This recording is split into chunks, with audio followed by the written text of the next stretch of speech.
dan pendekatan-pendekatan dalam ilmu politik yang akan dijelaskan oleh rekan saya, Mega.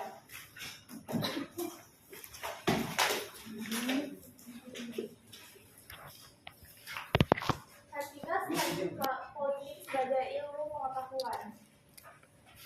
Politik adalah art of government atau seni pemerintahan yang berasal dari bahasa Yunani. Ada rakyat sebagai pemegang kekuasaan tertinggi yang memberikan mandat kepada pemerintah untuk melaksanakan kebijakannya. Jadi, dengan kata lain, studi politik mengkaji tentang persoalan kekuasaan yang rakyat itu memberikan wewenangnya kepada pemerintah untuk melaksanakan kebijakannya sesuai dengan konsekuensinya. Ada pokok pikiran yang ditulis oleh Aristoteles dalam buku The Father of Politics Thesis yang menulis buku tentang etnik dan politik, sedangkan Plato yang menulis tentang republik dan law. Dari kedua filosofi tersebut mengkaji tentang pendekatan kesejahteraan rakyat, yaitu ke bagaimana negara dan rakyat yang seharusnya bertindak bagi kebaikan dunia. Selanjutnya akan dibacakan oleh rekan saya, Hikmah. Mengenal studi politik. Ilmu politik merupakan sebuah kegiatan di dalam sistem politik atau negara yang menyangkut proses untuk melaksanakan tujuan-tujuan sistem tersebut. Politik telah lama diakui sebagai sebuah disiplin ilmu pengetahuan sosial yang berdiri sendiri, karena politik dinilai telah memenuhi kriteria sebagai disiplin ilmu dan perlu digarisbawahi bahwa salah satu syaratnya yaitu adanya objek karena bersifat umum dan merupakan topik yang dibahas secara global tentang pokok persoalan atau subject matter.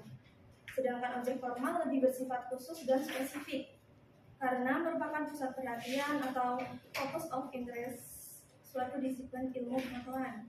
Fokus objek kajian ilmu politik menurut ahli yang pertama menurut Roger of Southall, yaitu ilmu politik kekuasaan dan pembagian pendudukan. Yang ketiga menurut Josque Michel, yaitu ilmu politik mempelajari pengambilan keputusan kolektif. Yang keempat menurut Hungerwell, yaitu ilmu politik menelaah tentang kebijakan pemerintah, proses dibentuknya ataupun akibat-akibatnya. Yang kelima menurut Langsfeld, yaitu ilmu politik mempelajari masalah siapa mendapat apa, kapan dan bagaimana.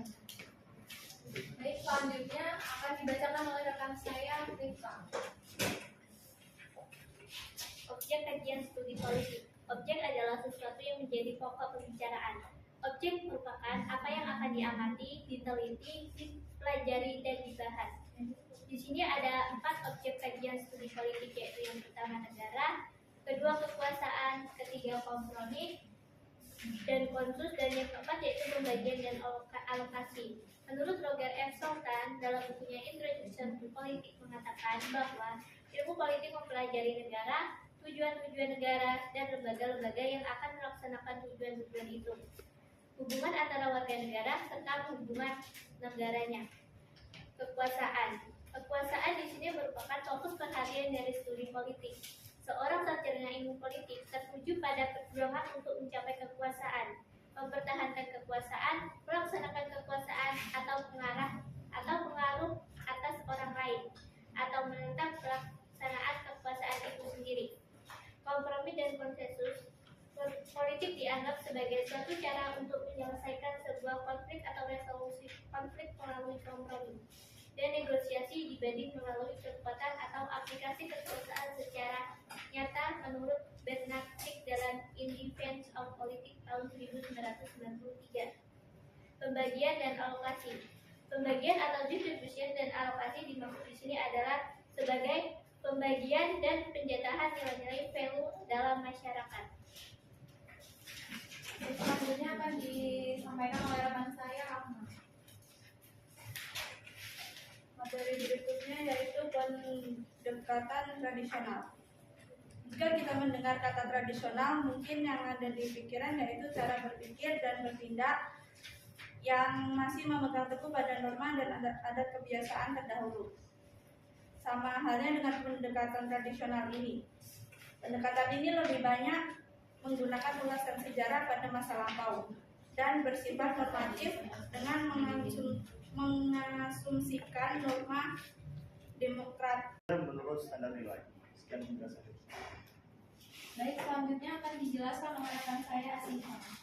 Baik, materi selanjutnya, pendidikan pasca perilaku. Pendekatan pasca perilaku, the post behavioral approach. Pendekatan ini dapat dikarakterisasikan sebagai post behavioral.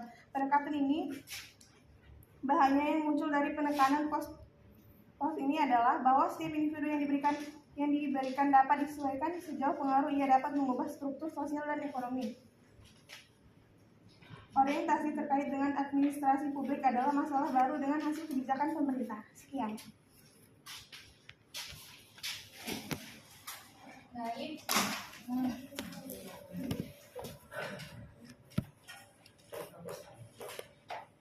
Baik, sampai di sini apakah dari teman-teman ada yang ingin bertanya? Kami silakan.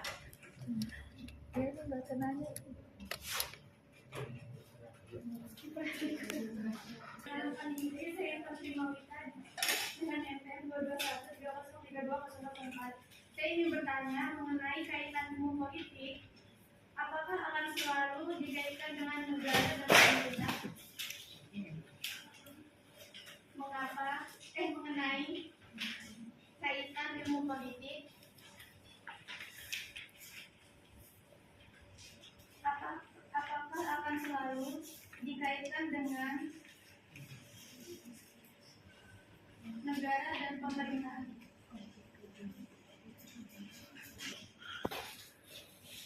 Sebelumnya izin memperkenalkan diri, saya Novia Iman Putri dengan NPM 221303206. Saya ingin bertanya, bagaimana bisa kekuasaan menjadi pusat fokus dalam objek ilmu politik? Terima kasih. Bagaimana bisa kekuasaan menjadi pusat fokus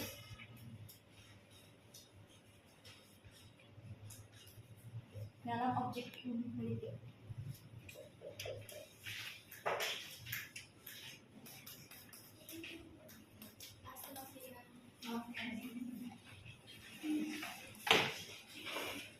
Sebelumnya izin memperkenalkan diri, nama saya Adi Kurniawan Saputra dari angkatan 2013-03-2016. Di sini saya ingin bertanya, apa sih yang menjadi pembeda antara ilmu politik dan ilmu negara? Terima kasih, Adi.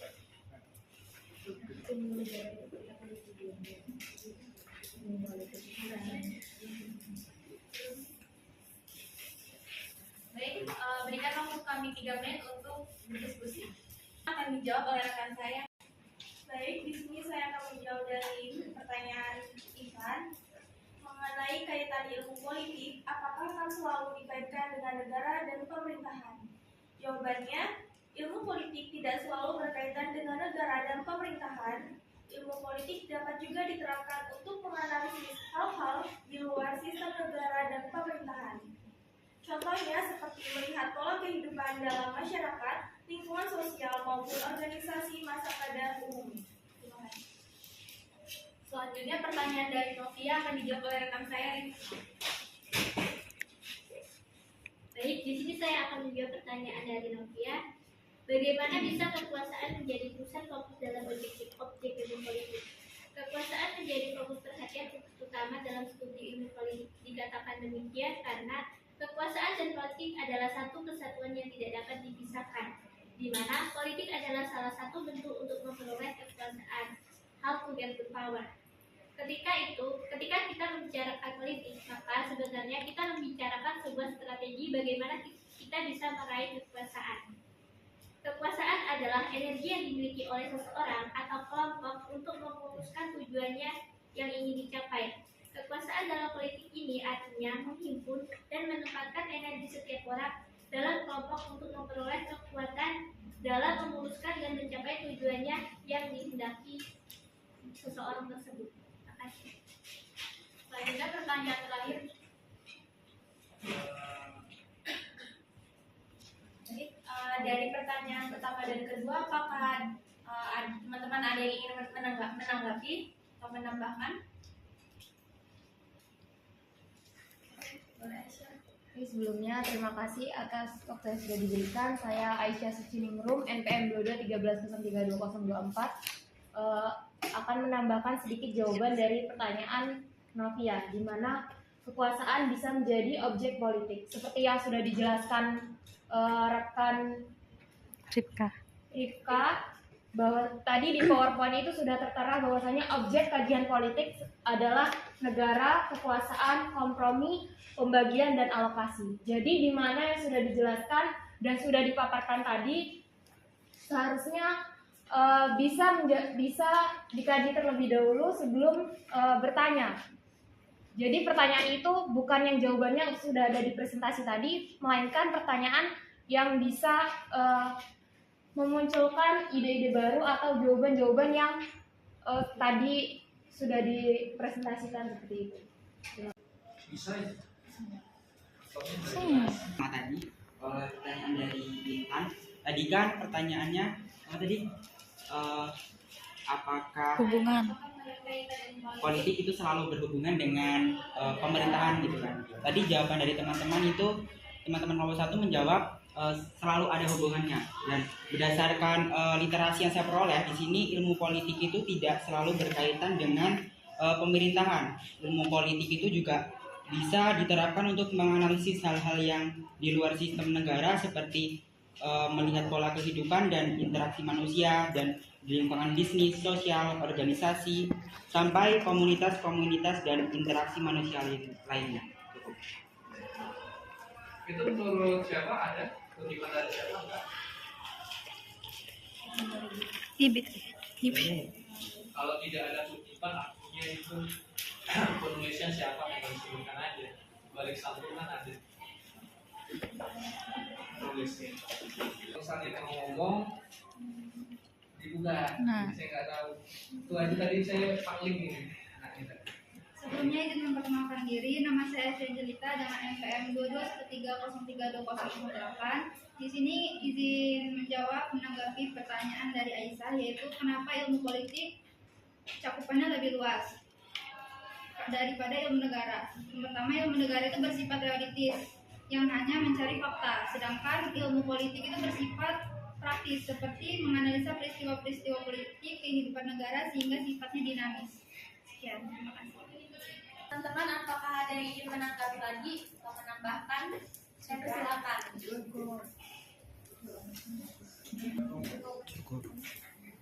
Silakan disimpulkan dulu.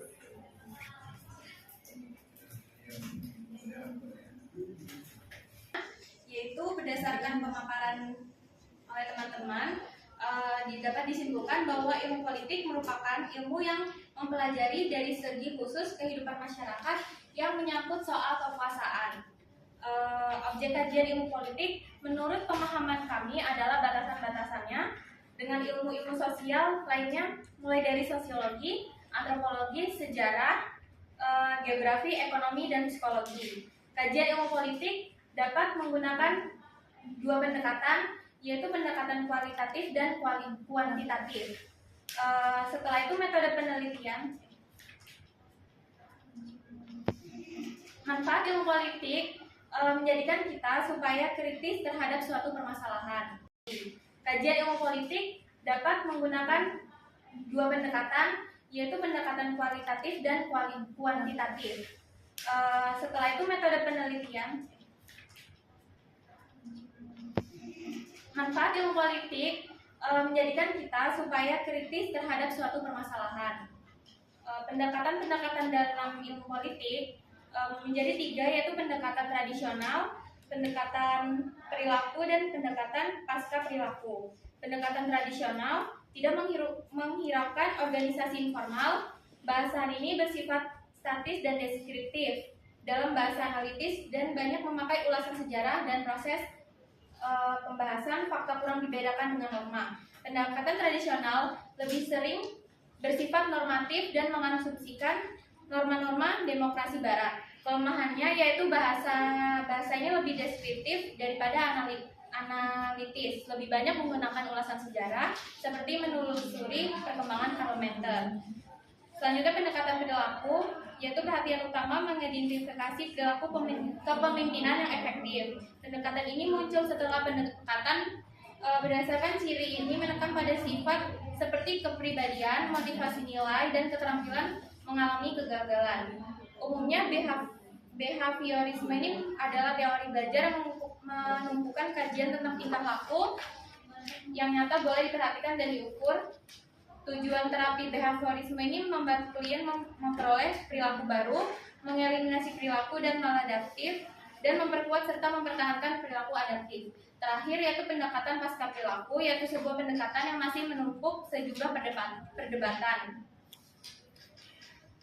Ia menjadi sebuah pendekatan yang komplit karena muncul adanya ketidaksesuaian antara teori yang dihasilkan dengan kebutuhan masyarakat serta menjadi salah satu faktor utama yang menjadi kritikan atau relevansi. Pendekatan ini muncul karena adanya fokus yang berlebihan dari ilmuwan. Pendekatan pasca perilaku ini menjadi sebuah pendekatan yang memiliki kelemahan metodologis dan akhirnya tidak berhasil merumuskan teori-teori politik yang baku, masih menuai perdebatan. Hal ini merupakan sebuah konsekuensi dari proses kesempurnaan pendekatan sebelumnya. Baik, kami tutup. Sekian presentasi dari kami. Kurang lebihnya kami mohon maaf. Terima kasih. Wassalamualaikum warahmatullahi wabarakatuh. Waalaikumsalam warahmatullahi wabarakatuh.